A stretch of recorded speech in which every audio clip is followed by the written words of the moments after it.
So hey guys, welcome back to my new video. So hey guys, आज के इस video में मैं लेकर आ चुका हूँ यामाहा की FZS हाइब्रिड। तो बहुत सारे लोगों का कमेंट था कि आप एक ऐसा वीडियो बनाओ जो कि फाइनेंस के ऊपर हो। इस बाइक को कितना डाउन पेमेंट करने के बाद, मिनिमम डाउन पेमेंट कितना लगता है और उसके बाद जो EMI बनती है मंथली की वो कितनी बनती है, उसका वीडियो लेके आओ। तो ये चीज़ कमेंट बहुत ज़्यादा आ रहे थे मेरे पास, तो मैंने सोचा क्यों ना वीडियो एक बना ही लिया जाए। तो मैं लेके आ चुका हूँ यहाँ पे FZS हाइब्रिड की। तो आज की इस वीडियो में पूरा डिटेल में मैं आपको बताने वाला हूँ कि इसकी जो प्राइस है वो कितना है और कितना आपको डाउन पेमेंट करने वाला है और आपको कितने का EMI पड़ने वाला है।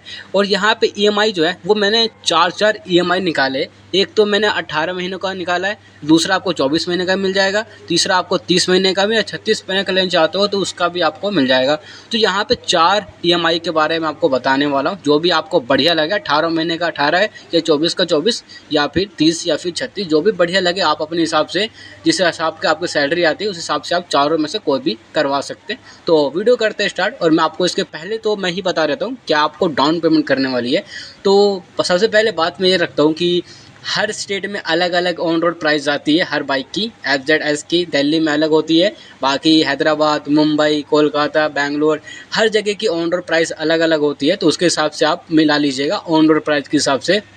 तो मिनिमम आपको ये डाउन पेमेंट 60,000 रुपये, 60,000 रुपये अगर डाउन पेमेंट आप करते हैं तो जो 18 महीने की जो किस्त बनेगी वो बनेगी 7,629 रुपये हर महीने आपको देने होंगे 18 महीने तक। अगर 60,000 रुपये आप डाउन पेमेंट करते हैं तो ये था 18 महीने का। तो चलते हैं दूसरी तरफ 24 महीने की तरफ। तो अगर 24 मंथ का आप करवाना चाहते हैं तो 24 मंथ का भी करवा सकते हैं। उसका मंथली आपको पड़ने वाला है 5,938, 5,938 रुपये आप देते हो हर महीने। तो आपको 24 मंथ ही देना पड़ेगा। तो ये था 24 महीने का। बहुत सारे लोग और भी लंबा चाहते हैं, किसे थोड़ा आराम से निकले, तो उसके लिए भी है मेरे पास 30 महीने के लिए। 30 महीने का आप करवाते हो तो 4,923 रुपये आपको ये पड़ जाते हैं मंथली। आपको मंथली 4,923 रुपये देने होते 30 महीने तक। तो कि आपको बहुत ही बढ़िया है। डाउन पेमेंट सेम रहने वाली है, 60,000 रुपये ही आपको डाउन पेमेंट करने वाली है, आपको देना है। बाकी जो महीना है वो आपको बढ़ जाता है। लास्ट 36 महीने का अगर आप 36 महीने का करवाते हो तो आपको मंथली पड़ता है 4,246 रुपये। ये था 36 महीने का और ये 4 थे।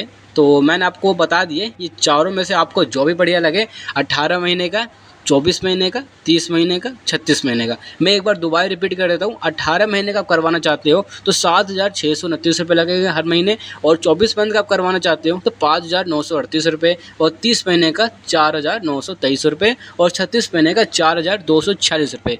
तो ये चीज़ थी। तो आपको जो भी सही लगे आप अपने हिसाब से फाइनेंस करवा सकते हो इस बाइक को। बहुत ही बढ़िया बाइक भी, काफ़ी शानदार है, लुक वाइज देखने में काफ़ी बढ़िया, परफॉर्मेंस भी बहुत ही तगड़ी परफॉर्मेंस है। मिनिमम आपको 60,000 रुपये आपको ये डाउन पेमेंट करना पड़ता है। तो यहाँ पे मैं आपको बाइक के जो फीचर्स हैं वो भी मैं आपको बताऊंगा, इसके अंदर क्या क्या फ़ीचर्स मिलने वाले हैं। तो सबसे पहले बात तो मैंने EMI के बारे में बता दिया आपको डिटेल्स में, और आपको मैं फ़ीचर्स ही बताता हूँ इस बाइक में आपको क्या क्या फ़ीचर्स देखने को मिल जाता है। तो सबसे पहले बात करता हूँ कलर ऑप्शन की। इस बाइक में आपको 2 कलर ऑप्शन मिलते हैं। एक तो रेसिंग ब्लू, जो कि आपके सामने है, बहुत ही शानदार रेसिंग ब्लू कलर देखने में लगता है। और दूसरा जो कलर है वो साइकोन मेटालिक ग्रे, ये दूसरा कलर है। ग्रे कलर भी काफ़ी शानदार है, और जो रेसिंग ब्लू आपके सामने दिख रही है ये भी काफ़ी बढ़िया है, क्योंकि इसके अंदर जो ग्राफिक्स यूज़ किए गए हैं ना वो ग्राफिक्स बहुत ही शानदार है। और इंडिकेटर आप चेक कर ही सकते हो, इंडिकेटर जो परफॉर्मेंस है और हेडलाइट का जो लुक है LED, बहुत ही शानदार आपको इसके अंदर लुक देखने को मिल जाते हैं। परफॉर्मेंस भी बहुत ही बढ़िया आपको मिल जाता है। 150 सीसी इंजन है, मैक्स पावर आपको 12.2 bhp मिलता है, और मैक्सिमम टॉर्क 13.3 Nm का मिल जाता है। इसकी top speed 115 kilometre per hour की इसकी टॉप स्पीड है, तो काफ़ी बढ़िया। यहाँ पे डुअल चैनल ABS के साथ आपको ये बाइक मिलती है। तो ये थी कुछ ज़्यादा परफॉर्मेंस के बारे में बाइक की थी। और जो फीचर्स के बारे में बात करते हैं, क्या क्या आपको इसमें फीचर्स देखने को मिल जाता है, तो इसके अंदर आपको GPS नेविगेशन भी इसके अंदर अवेलेबल मिल जाता है, जो कि बहुत ही बढ़िया है। और इसके अंदर मोबाइल फ़ोन की कनेक्टिविटी मिल जाती है, और आपको ट्रिप टाइप भी आपको मिल जाता है, स्टैंडर्ड अलार्म मिल जाता है, gear indicator, low battery indicator, low fuel indicator, low oil indicator, ये सारे फीचर्स आपको इसके अंदर देखने को मिल जाते हैं। कॉल, SMS अलर्ट और क्लॉक, ये भी आपको इसके अंदर फीचर्स देखने को मिल जाता है। और सेफ्टी के बारे में बात करूँ, क्या क्या आपको इसके अंदर सेफ्टी कन्वेंशंस का आपको मिलता है इस बाइक के अंदर। एक तो शरीर गार्ड मिल जाता है और दूसरा आपको ट्रैक्शन कंट्रोल भी आपको इस बाइक के अंदर अवेलेबल देखने को मिल जाता है, काफ़ी बढ़िया है। एग्जॉस्ट सीट साइडल और किल स्विच आपको ये भी इसके अंदर सेफ्टी कन्वेंशन के बारे में मिल जाता है, बहुत ही बढ़िया है। हेडलाइट टैब जो है वो आपको LED मिलती है, ट्रांस सिग्नल लैंप और जो रियल का जो भी है लाइट्स, ये सारी लाइट आपको LED में ही मिलती है, तो काफ़ी बढ़िया है। फीचर्स जो है काफ़ी शानदार आपको फीचर्स मिल जाता है। और एक बात और, इस बाइक के अंदर जो एडिशनल फीचर्स दिया गया है वो है 4.2 इंच की TFT स्टोमीटर क्लस्टर और दूसरा चीज़ आपको स्मार्ट मोटर जनरेशन। ये दो चीज़ आपको एडिशनल फीचर्स के तौर पे आपको इस बाइक में देखने को मिल जाते हैं, काफ़ी बढ़िया फीचर्स थे।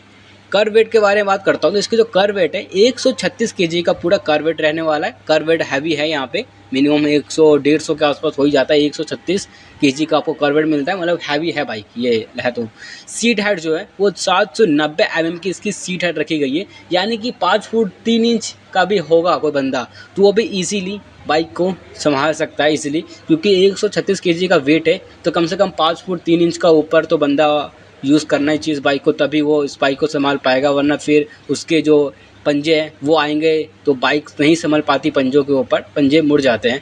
तो कम से कम 5 फुट 3 से 4 इंच वाले जो बंदे हैं वो इजीली इस बाइक को संभाल सकते हैं, काफ़ी बढ़िया है। फ्यूल टैंक जो है वो आपको इसके अंदर 13 लीटर की फ्यूल टैंक की कैपेसिटी मिलती है, काफ़ी बढ़िया कैपेसिटी भी आपको इसके अंदर मिल जाती है E20 का सपोर्ट के साथ। और जो इसकी रिजर्व फ्यूल कैपेसिटी जो रहने वाली है वो रहने वाली है 2 लीटर की। अगर रिजर्व फ्यूल कैपेसिटी 2 लीटर की है तो काफ़ी बढ़िया है, फ्यूल ख़त्म भी हो जाता है तो रिजर्व जो फ्यूल कैपेसिटी रहती है उससे आप पेट्रोल पंप में पहुंच सकते हो, अगर दूर भी है तो इजीली। बाकी काफ़ी शानदार फीचर्स भी है। परफॉर्मेंस जो है बाइक की वो भी काफ़ी परफॉर्मेंस बहुत ही बढ़िया है। हेडलाइट का लुक जो है काफ़ी बढ़िया है। डिजिटल मीटर आपको इसके अंदर फ्रंट पे देखने को मिल जाता है, जैसे कि अभी वाइट है तो पास में लेकर जाऊंगा तो ये ब्लैक हो जाएगा, देख रहे हो आप, मैं जैसे इसके अंदर पास में गया तो ब्लैक हो गया। ये क्या, ये इसका मतलब क्या होता है, जैसे कि आप धूप में चल रहे हो तो धूप में ये वाइट रहेगा और जैसे ही आप अंधेरे में जाते हो तो ये ब्लैक हो जाता है, मतलब एक सेंसर के तौर पे आपको ये काम करता हुआ नज़र मिल जाता है।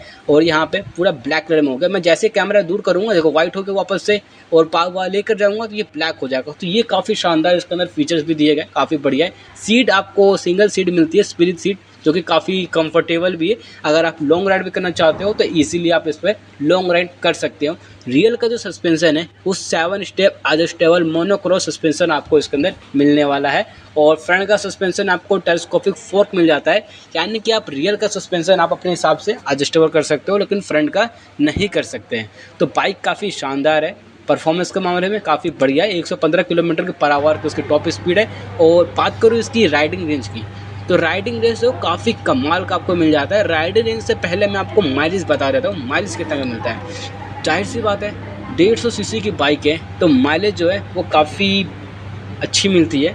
बहुत सारे बाइकों में देखी गई है माइलेज सही नहीं मिलती 150 सीसी में, लेकिन इसमें बहुत ही बढ़िया है। माइलेज है वो आपको 60 का आपको माइलेज देखने को मिल जाता है, 60 का।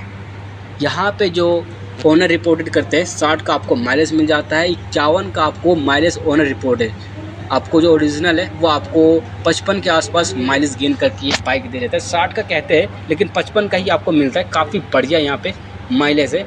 तो कैसी लगी आपको ये यामाहा की FZS हाइब्रिड, तो ये इन्फॉर्मेशन मैंने आपको बता दिया। तो आई होप ये वीडियो आपको अच्छा लगा होगा, तो चैनल को सब्सक्राइब और वीडियो को लाइक ज़रूर करना। तो कैसी आपको ये वीडियो लगी मुझे कमेंट करके ज़रूर बताना। और अगर कोई भी आपको प्रॉब्लम है कोई या फिर कुछ भी आप पूछना चाहते हो, कोई भी दिक्कत परेशानी है तो आप मुझसे पूछ सकते हो, बहुत ही बढ़िया रहेगा। मैं आपको